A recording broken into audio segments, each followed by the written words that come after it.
দেখা যাচ্ছে প্রতিযোগিতা হচ্ছে একই রকম আইটেম, মাঝে মাঝে চেঞ্জ করলে না ভালো লাগে তাহলে এবার আনন্দ হবে।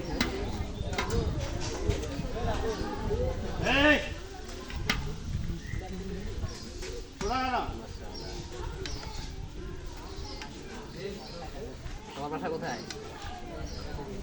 এইখানে